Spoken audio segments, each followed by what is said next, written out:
We're still up on the tripod.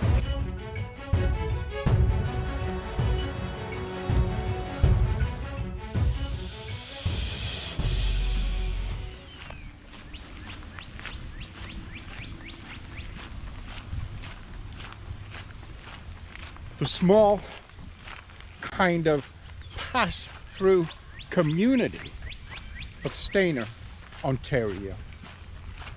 It's on a major highway, Highway 26. It's the kind of town you pass through. It's not really a destination town. However, it has a trailhead that starts a really, or what I think really, interesting hike. Now, other than the distance, it's not particularly a challenging hike. It's pretty much a straight line on kind of a crushed limestone gravel type trail. It's flat. There's no elevation gain. And it actually extends past or southeast of Stayner. But our route today is taking us from Stayner to Collingwood, return. Now, this particular trail runs along the side of the old railroad line. It's not used anymore, hasn't been used for years, and it'll probably never be used again. In fact, there's sections of it all torn up and there's sections of it still there, but we'll get to look at that a little further down the trail. Right now, we're just starting the trail. We're about 5 minutes, 10 minutes into the trail, and we are inside the community of Stayner. Beautiful little community. I often come to Stayner. My mom lives here in Stayner, and I just like it. We're in the park. The park has a little stream, and I just for the life of me can't think of the name of the stream now that runs through it, but it kind of meanders and winds around. Today, the stream is running reasonably well. We've had a lot of heavy rain just this morning. And we're going to talk about that too, because we are trying out some new rain gear. Here we go. Lamont Creek. So yeah. Hey. Gary here. Trail named Jasper. It's a 30-kilometer, 15 kilometers to Collingwood, 15 kilometers back the same way we came. As I've said, it's not particularly challenging other than the distance, but there is a reason why I use this trail. We've talked before about training for through hiking, and I do a lot of elevation gain with heavy packs, but I also get out on trails like this one, and I work on cadence, I work on speed, I work on pace. So even though we're not particularly carrying a heavy pack today, it's a day pack. We've got a lunch in there, some snacks, beverage. We also have another rain jacket, as well as the one I'm wearing, by the way. Now, the one I'm wearing, Mountain Gear Warehouse. I like Mountain Gear Warehouse. There's a story behind this rain jacket, which I'm going to tell you later.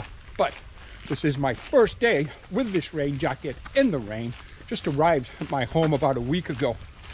An exceptional deal on this because up to now, so many of these outfitting companies have been dealing with online shopping only. Their storefronts have been closed. There's been some exceptional deals, and they've all competed with each other to sell something to the hikers and outdoors people of the world.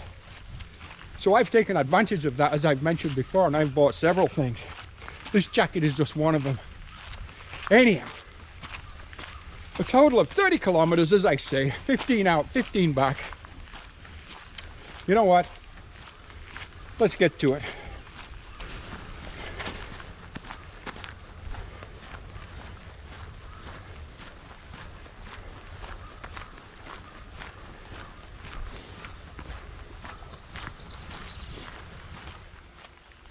Well, as the hike continues, we just had a bit of a scary experience, and that is my GoPro that I use for my vlogging.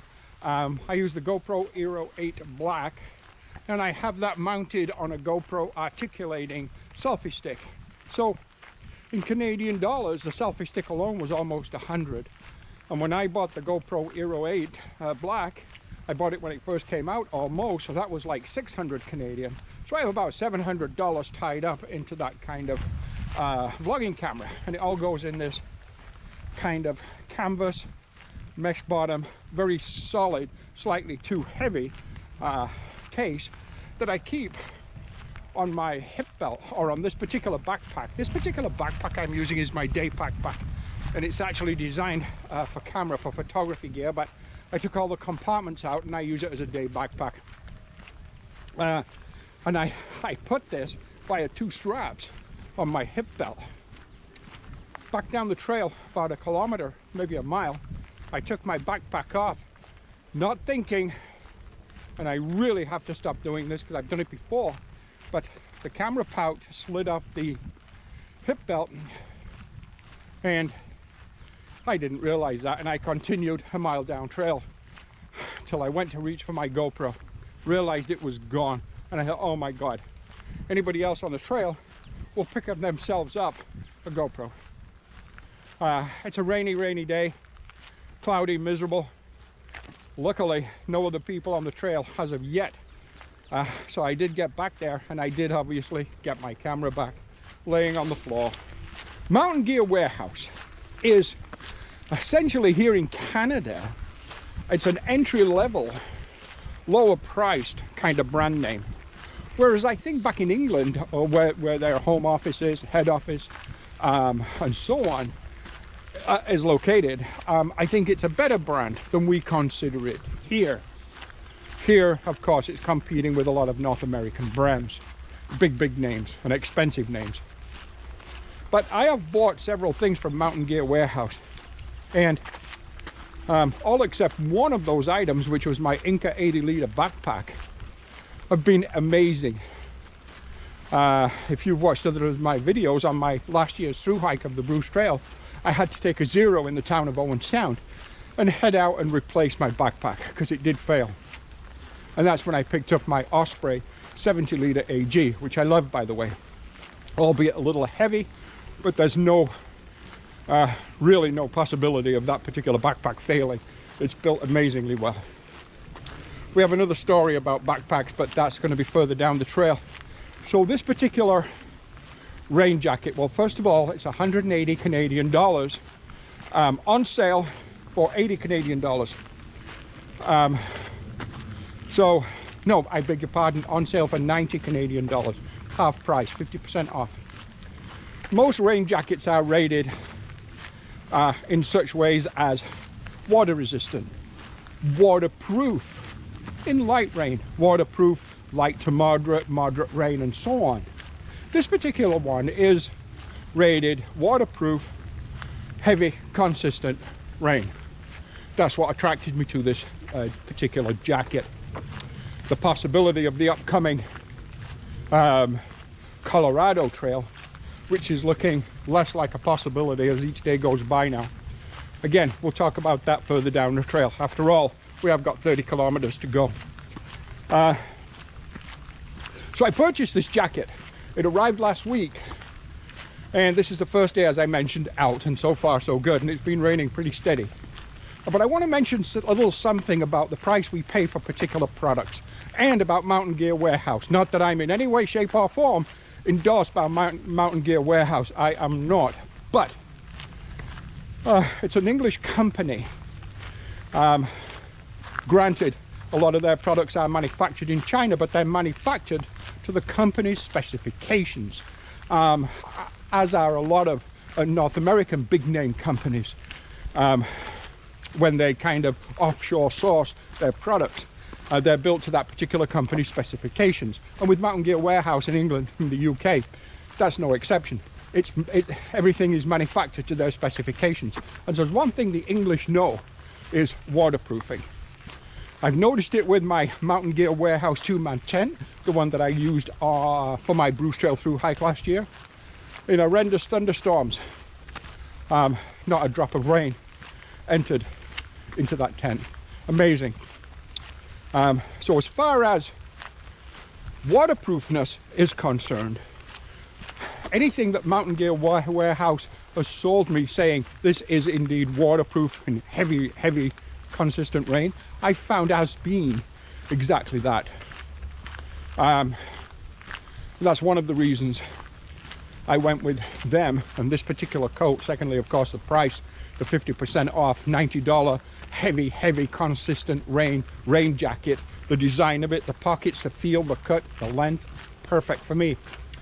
And I wear rain jackets pretty much year round almost, because they also make great windbreakers.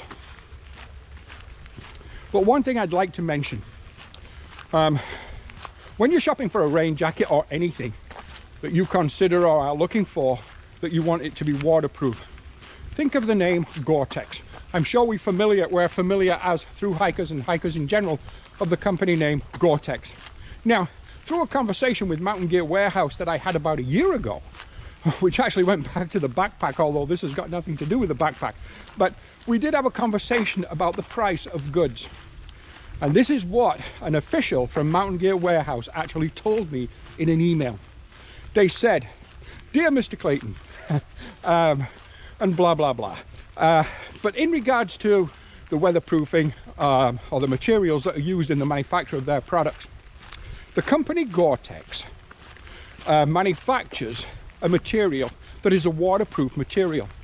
And many other manufacturing companies purchase this particular material from the Gore-Tex company, whoever this may be, for use in their manufacturing of their particular product, be it gloves or jackets or mitts or whatever it might be, shoes that they want to waterproof. And in return for them being able to use the name Gore-Tex on their advertising, their brochures, their labels, they pay a licensing fee as well as paying for the actual material from this Gore-Tex company.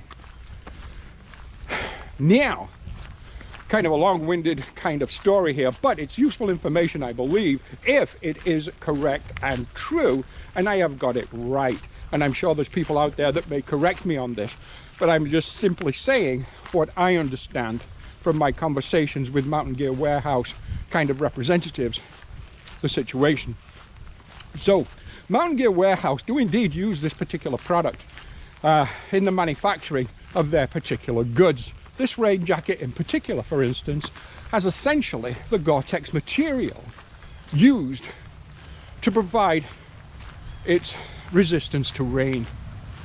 However, if Mountain Gear Warehouse wish to use the name Gore-Tex in its advertising, promotion and labeling of this jacket, they have to spend or pay a very high licensing fee.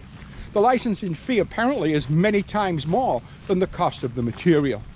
Hence, some companies will be selling a waterproof jacket with Gore-Tex, a Gore-Tex waterproof jacket at maybe $500, $600, $700 or more, Canadian that is. And that jacket has the same Gore-Tex material that this one has, employed within the manufacturing of that jacket to create the water resistance. Mountain Gear Warehouse chose not to pay the licensing fee and therefore not use the name or word Gore-Tex in their advertising or labeling. They can simply say it's a waterproof jacket, and to whatever level of waterproofness or rain or water resistance the jacket has. And again, in this case, it's consistent heavy rain. So there, all I'm saying is, if this makes any sense whatsoever, is you don't necessarily always have to pay a big dollar. If something has the word Gore-Tex on it, you are paying a significant price or amount of money in that purchase for that company to be able to use the word Gore-Tex, because they've paid dearly a licensing fee for that product line and to use the word Gore-Tex. So if it doesn't say Gore-Tex, doesn't mean it's not waterproof, and it could very well have the exact same material that's used for, again, its water resistance, employed in that jacket as a jacket that's announced as a Gore-Tex jacket. Okay, So there, that's two cents worth as far as rain jackets are concerned. And I'm not still 100% sure if what they told me is 100% true or correct. However, it did seem to make sense. I know licensing fees can be usually expensive.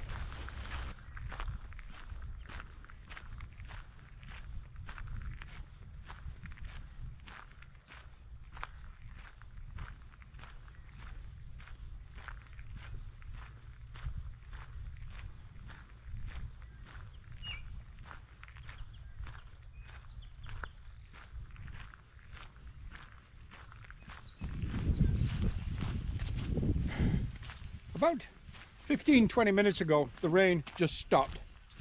It's only a reprieve. It's forecast to rain pretty much steady and hard most of the day. However, having said that, very quickly the jacket dried up on the outside. A few little wet spots here and there, sleeves, shoulders. The exterior just dried off very quickly. That is a good sign.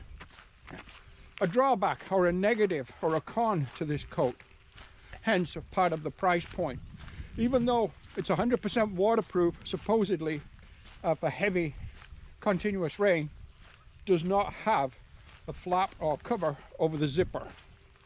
To me, that's a downgrade, a cost-cutting measure. Secondly, it does not have pit zips. That's also a downgrade or a cost-cutting measure. However, having said that, so far the jacket feels good. Again, just day one, so it's certainly not a review. It's more of a almost an unboxing and an initial tryout, really. But anyhow, I just wanted to mention that. One other little thing I'd like to mention while I've got you here, and we talked a while back on one of my other videos about the deals you can get and things like this coat. I just purchased, and you can get these in Canada from Sports Check or Atmosphere, and that is a McKinley, granted not a top of the line name, but a reasonable name, a McKinley 65 litre Yukon backpack. Now that backpack has a regular price of $179.99 Canadian, so 180 bucks. I just got one delivered. It was delivered in 2 days, and I ordered it online, and with tax, free shipping, it was 58 bucks and change. I paid $66 with tax, delivered to my front door within 2 days of purchasing.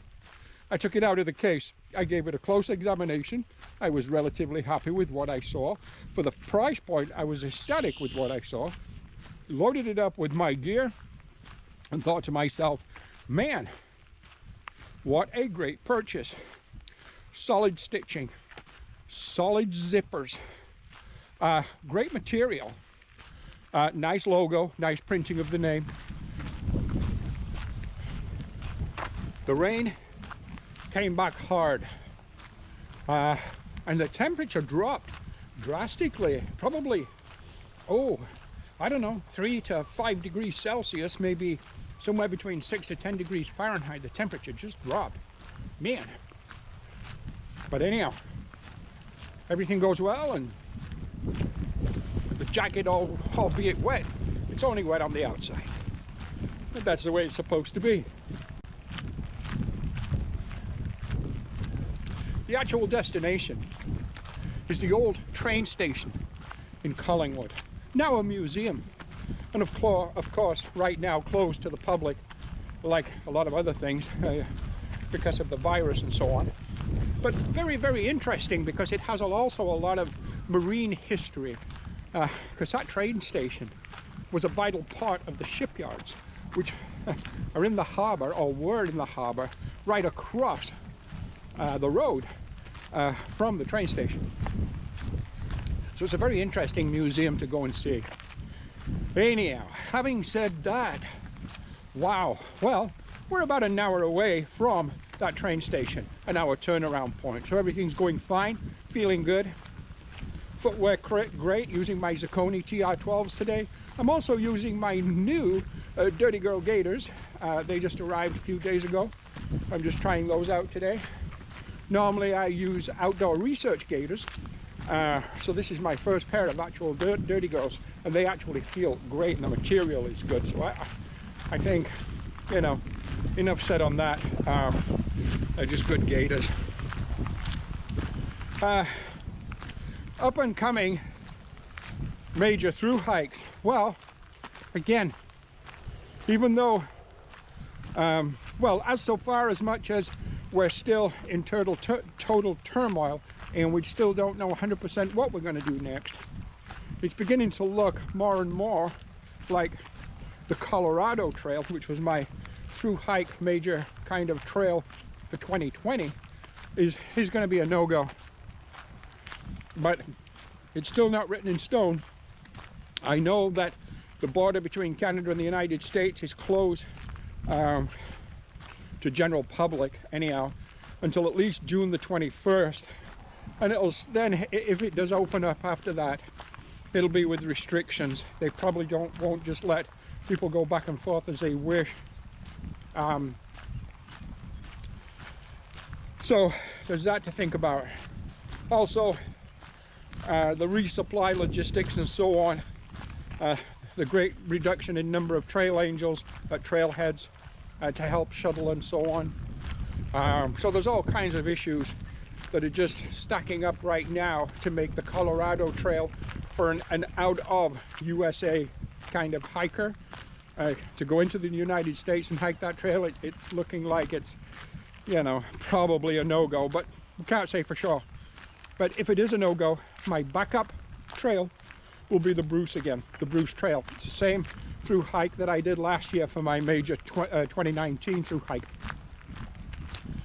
And last year, as you may recall on my videos, we did some side trails to make our hike just over the 1,000 kilometer mark, which was a 1,012 kilometer hike. So this year, if I indeed do the Bruce Trail, then I'm thinking about a Bruce Trail yo-yo. And I'd actually thought about that after I did the Bruce last year. I thought, you know what, I would like to take a shot at a yo-yo of this trail. For those of you who don't know what a yo-yo means, it's simply, you basically do the trail twice. You start at a trailhead, you hike to the other end of the trail, you turn around, and you come back again.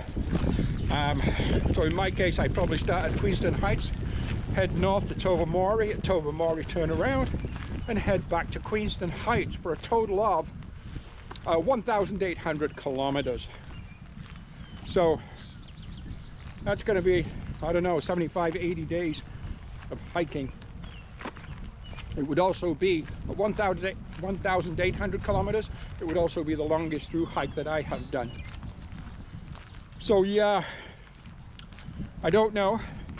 I really would love to do the Colorado, but I mean, logistically, it's looking like it just might not happen, and maybe it'll be my 2021 major through hike. I don't know.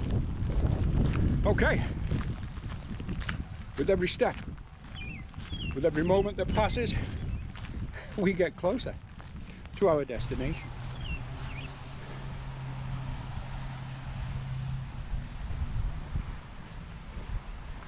So the old rail cars, and I believe it's in the rail cars, although I'm not sure if this part is the museum part. I don't know. There's also the main building over there, and I've been in there, and that has a lot of maritime kind of history.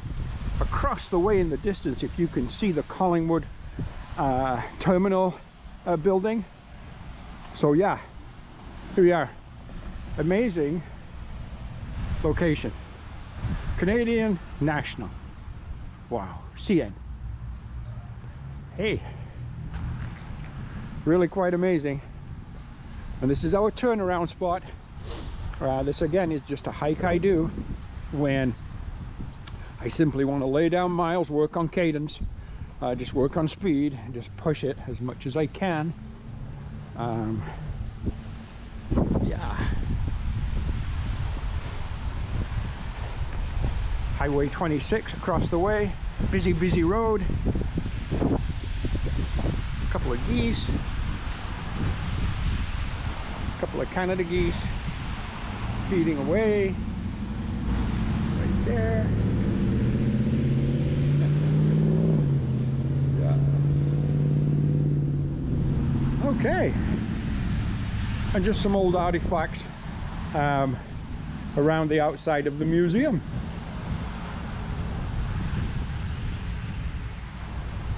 Yeah. Okay. There's a little lunch spot just in a park. I know it's a little gazebo. If nobody's using it, I'm actually gonna maybe sit there, have a little bit of coffee. I have some in my flask, and a sandwich, which I have, a little bit of lunch, and then we're gonna hammer back to complete our 30 kilometers. Okay, lunchtime.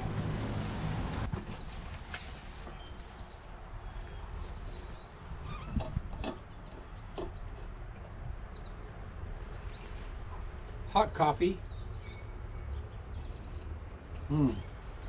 That's good. Sandwich. Spam, of course.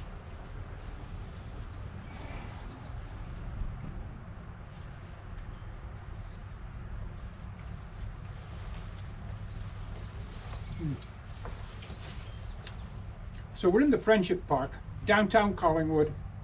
The museum just 100 yards behind us. And yeah, lunch break, and we're heading back.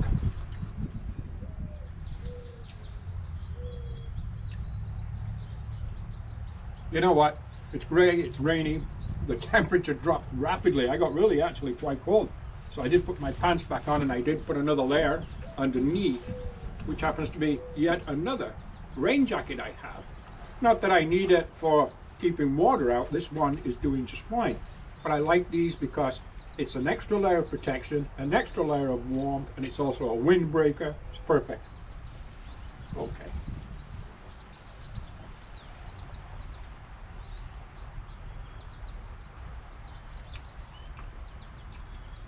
I will be glad when it warms up here in Ontario. It's supposed to do starting any day now.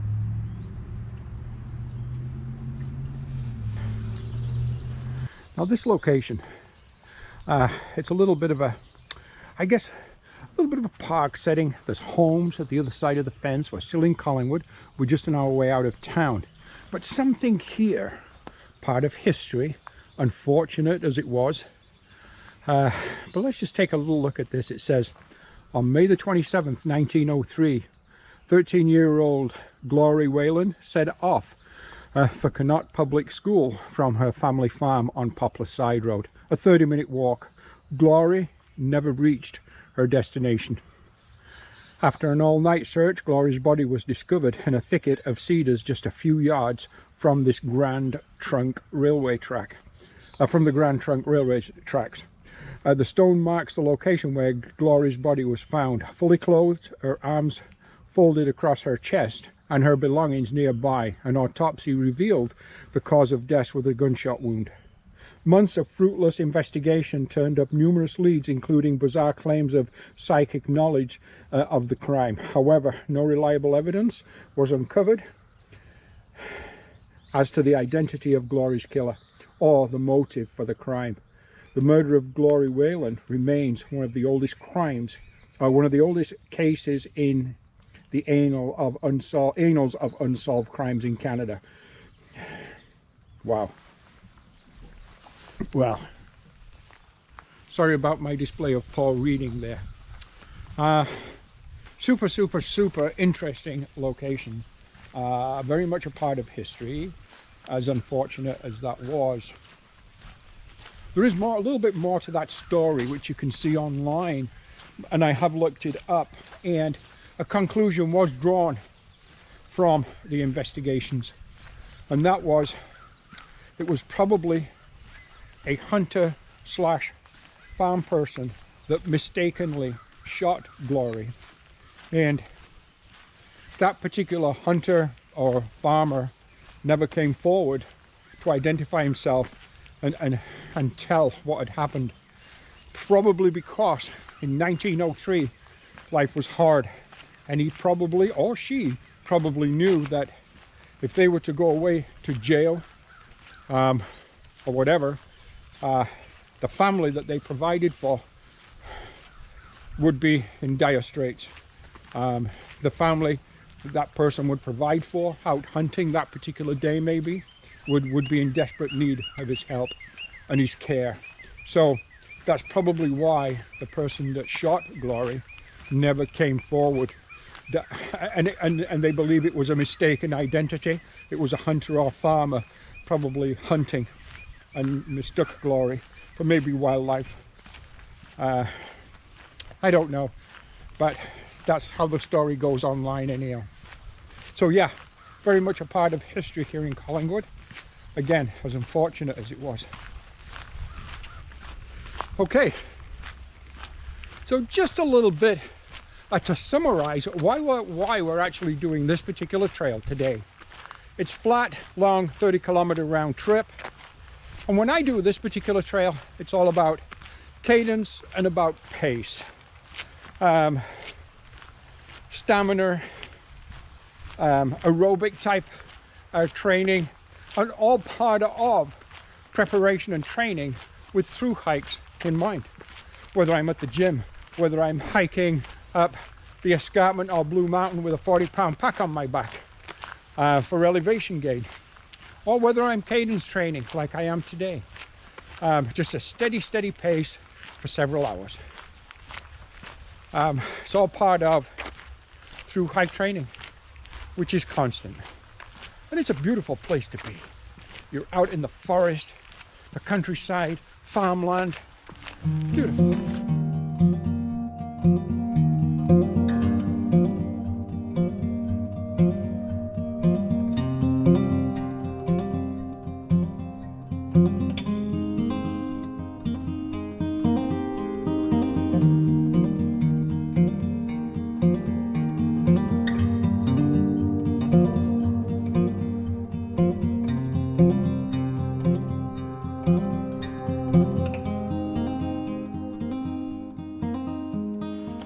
Okay,